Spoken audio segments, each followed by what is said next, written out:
Si cette série avait une meilleure animation, croyez-moi que tout le monde la regarderait.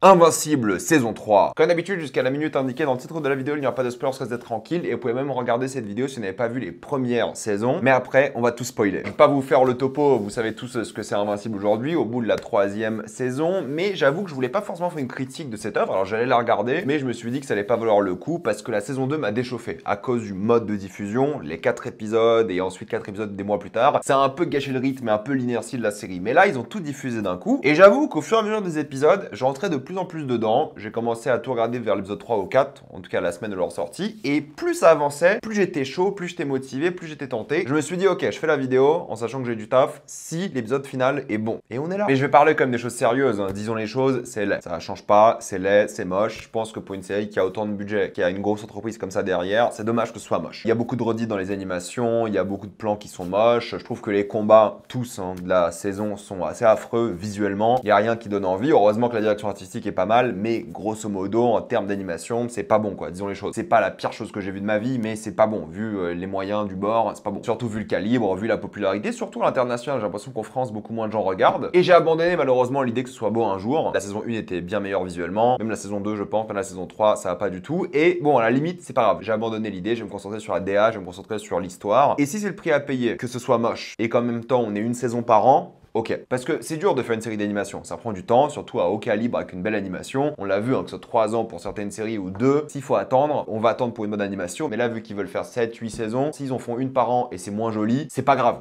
Mais faut qu'ils fassent une fois par an, quoi. Faut qu'ils restent consistants. Ils ont promis qu'ils allaient le faire, ils vont essayer. Mais c'est frustrant parce que tu vois, t'as des acteurs hyper connus qui passent toujours dans la série, genre des vrais stars à chaque fois. T'as des musiques aussi hyper connues qui doivent coûter cher, donc ils ont mis plein de budget dans le marketing, le star talent et la musique. Tous ces points-là sont cool. Vraiment, les acteurs géniaux, il y en a plein qui apparaissent ici qui sont top. La musique, les passages, top, mais ça se voit que ça coûte cher. Mais bon, c'est pas grave, l'animation est pas belle, mais au moins, est-ce que l'histoire te tient en haleine? Et au début, j'avais peur parce que la saison 1, c'était l'histoire de Mark et Nolan. Voilà, c'était leur relation, c'était ça le cœur émotionnel et l'histoire de la série. Mais la saison 2, il y avait un peu de ça, mais ça s'éloignait du Mark versus Nolan. Et la saison 3, là, on y est, bah, il y a quasiment pas de Nolan. Et je me suis dit, putain, ça va me faire chier, j'ai l'impression qu'on tourne en rond, j'ai l'impression qu'on me fait perdre du temps, des fillers, au lieu de me raconter l'histoire principale. Mais en fait, c'est là que j'ai mal compris, je pense, la série. Parce que l'histoire principale, c'est pas que Mark et Nolan, c'est surtout Mark. Et c'est ça la force de l'œuvre, c'est qu'elle marche sur lui. Et même si au début on peut avoir cette impression de filler, bah en fait les petites aventures qu'a Mark, entre guillemets petites aventures, il se fait toujours tabasser par tout le monde, c'est assez fou, servent à une seule chose, raconter son histoire et à faire de lui une meilleure personne, un meilleur super-héros. Et on peut penser qu'il affronte des ennemis au pif, mais c'est assez bien écrit de la manière où des ennemis reviennent, il y a des intrigues qui s'interconnectent assez bien et de manière assez satisfaisante de la saison 1 à la 3 par exemple. Et c'est ça l'histoire, c'est lui, sa ville, sa famille, ses amis et comment il évolue. L'arc narratif n'est pas ce que je pensais moi avec Omni-Man, mais lui avant tout. C'est ça qui est bien, c'est qu'en fait, saison 3, elle a plein d'intrigues qui sont humaines, qui sont tragiques, dramatiques, drôles, touchantes, et je trouve qu'il y a un super équilibre où aucun épisode m'a ennuyé, et au fur et à mesure des épisodes, je me disais, mais qu'est-ce que ça raconte? Et lorsque j'ai compris que tout était par rapport au personnage principal, j'ai beaucoup apprécié la saison, et je vais vous expliquer pourquoi. Il y a par exemple beaucoup de méchants, genre quasiment un épisode, un méchant différent, voire plus. C'est toujours des méchants nouveaux, en couleur, avec des personnalités, des backstories, des motivations, un super doublage, toujours, et il y a une vraie diversité, que ce soit des robots, genre littéralement les enfers, des monstres, de la fantaisie, des dragons, des aliens, c'est toujours fun à voir, à suivre et tu sais pas ce qu'ils vont te sortir. Mais là où c'est bien, c'est que tu comprends au fur et à mesure que tous ces méchants-là, et d'ailleurs tous les personnages de la série, sont un reflet de ce que ressent le personnage principal, Mark, de ce que ressentent les autres personnages principaux, de la ville, du world building, sont un reflet de ce qui se passe ici et des thématiques abordées de la série. Les méchants-là représentent tous les conflits internes du moment des personnages et c'est ça qui est bien. Et en plus de les rendre fun, ils arrivent à les rendre très humains, à humaniser ces méchants avec, je sais pas, un mec qui veut sortir de prison, mais la manière dont il sort de prison reflète un peu ce qu'il est prêt à sacrifier pour sortir de prison. Et limite, il y a beaucoup de méchants qui te font de la peine. Et tu les comprends, mais vu que ce monde est violent, cruel, ces backstories tragiques donnent une vraie humanité, une vraie âme à la série. Et c'est pareil pour les autres super-héros qu'il y a, il y en a plusieurs. Ils ont tous leurs petites intrigues, ils ont tous leurs petits moments de douceur, de beauté qui est compensé d'un coup par un moment horrible de violence extrême, que ce soit de mort ou autre. Et à chaque fois, ce personnage-là représentent encore une fois une facette ou du monde ou des personnages et ça crée l'empathie de ta part pour eux, mais aussi tu comprends ce que vivent les autres personnages principaux par rapport à eux. Il y aura des défaites, il y aura des victoires aussi, il y aura des traumas, mais c'est ça qui va être fort, c'est que ça va toujours être bien rythmé dans les conflits, ça va toujours avancer dans l'histoire, que ce soit les nouveaux personnages qui sont bien développés, les anciens qui ont le droit à des arcs satisfaisants, et je trouve qu'ils arrivent à bien gérer le nombre assez colossal de personnages sans jamais nous ennuyer et en donnant toujours suffisamment de temps à l'écran pour tous. Et l'enchaînement, honnêtement, épisode 6, 7, 8, il est génial. Et je vais conclure sur ça, Invincible saison 3, c'est vachement bien. Encore une fois, je trouve que même si l'animation est moche, c'est vraiment bien équilibré par l'écriture, par les personnages, les enjeux, l'émotion, les moments assez forts qu'a réussi à avoir cette saison. Et il y a un vrai crescendo de rythme émotionnel qu'ils auraient pu gâcher en coupant la série en deux. Mais là, vu que tout est sorti d'un coup, genre quand t'arrives à la fin, genre les 3 derniers épisodes, l'arc est assez génial, assez intense, et ça fait du bien. Donc ouais, Invincible saison 3, pour ceux qui ont arrêté, qui n'ont pas continué après la 2, ou la 1 même, la 2 est bien, vraiment, la 3 est meilleure, je pense, voire la meilleure saison de la série, à réfléchir à ça, mais c'était cool, donc forcément je vous la conseille. Ça reste l'une des meilleures séries d'animation qui sont en ce moment. Maintenant, on va passer en spoiler.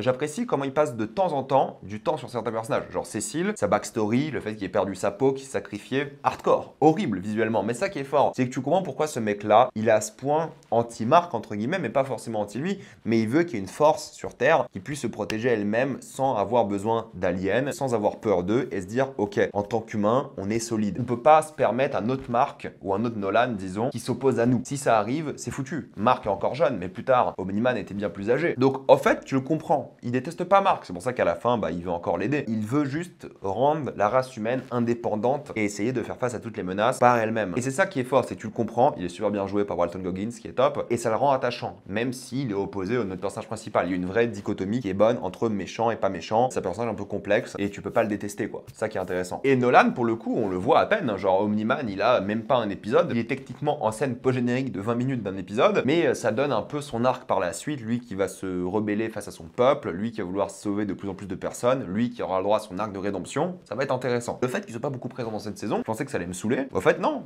c'est vachement bien, parce que le reste de l'œuvre est bien. Et je trouve que ça met bien en place une suite pour lui, et s'il faut attendre 1 an pour le revoir, ça va. 3 ans, j'aurais gueulé. Mais si c'était 3 ans, j'aurais demandé une meilleure animation aussi. Il a des scènes d'action satisfaisantes, on montre comment il va se rebeller contre son peuple et comment il va évoluer. Et je trouve ça bien. Et justement, il y a un trio qui se fait entre Nolan, forcément, Marc, et le fils de Nolan, qui est un enfant violet qui habite sur Terre. Et ça qui est intéressant, c'est que c'est à la fois un enfant, c'est à la fois un Viltrumite, c'est à la fois un petit frère, c'est à la fois aussi un enfant adopté. Et l'objectif, c'est qu'il ne doit pas faire les mêmes erreurs que les autres. Du coup, ce que Marc a subi, il doit essayer de ne pas le faire subir à son frère et en même temps le faire grandir en tant qu'enfant, avoir une vie sociale, lui faire confiance tout en étant inquiet de ses pouvoirs, ne pas le faire mourir dans le feu de l'action comme on a failli avoir à la fin, le faire accepter par sa mère qui en même temps cherche un nouvel amour, qui essaie d'avoir une nouvelle famille recomposée, qui est assez touchant qu'elle passe à autre chose avec beaucoup de mal, même si tu vois qu'elle a aimé Nolan. Je trouve que c'est fort, c'est un bon point d'ancrage pour nos personnages à nous, pour pas qu'ils refassent les mêmes erreurs et pour le faire grandir dans des situations tout à fait normales. Parce que le but de Marc, c'est ça, c'est pas juste s'entraîner pour être un meilleur super-héros, il doit devenir meilleur de tous les points de vue. Il ne doit pas être une menace comme son père. D'ailleurs, il y a beaucoup de reflets de ça dans la société, que ce soit lui qui va dans le futur, entre guillemets, dans un monde alternatif, que ce soit l'épisode 7 où tous les ennemis sont des Marc, c'est le reflet, le symbolisme. Mais j'ai jamais eu l'impression que Marc allait devenir méchant. J'ai jamais senti ça pour le coup. J'ai pas eu l'impression que c'était un risque qu'il devienne méchant. Non pas parce que c'est le personnage principal, mais je trouve qu'ils l'ont jamais bien amené au point où je me dis, ah, peut-être il va être méchant. Peut-être il aurait dû avoir un peu plus de moments comme ça où tu dis, ah, Marc là il a déconné ou il allait déconner. Mais je l'ai pas beaucoup ressenti, mais du coup c'est tout le reste, c'est tout le symbole de ses aventures qui reflète sur lui et ce qu'il peut devenir. Mais c'est ça, il doit être un bon frère, un bon fils, un bon super-héros, un bon humain, un bon copain. Et en même temps, il doit mettre de côté l'avenir sombre et même de solitude qui peut lui tomber dessus s'il gère mal tout ça. Du coup, il a beaucoup de poids sur ses épaules, mais tu vois qu'il est motivé, il donne toujours tout et il est toujours à fond, quitte à se sacrifier pour tout le monde. Et c'est ça qui fait lui un vrai héros qui va, je pense, évoluer de manière positive. Parce que oui, sa relation avec Yves, je la trouve touchante. Tu vois, on dirait un couple d'adolescents qui découvrent pour la première fois leur pouvoir, le sexe, qui découvrent leur vie ensemble et qui ont ces conflits d'adolescents, mais à mélanger leur vie de super-héros. Du coup, on joue la case double identité, mais sur les deux. Ce qui est assez intéressant parce que la faire marcher en couple, ça doit être difficile, mais ça qui est fort. Et je les trouve mignons, je les trouve drôles, je les trouve humains. D'ailleurs, je trouve ça très touchant que ça se finisse cette saison-là sur eux qui s'acceptent, qui s'aiment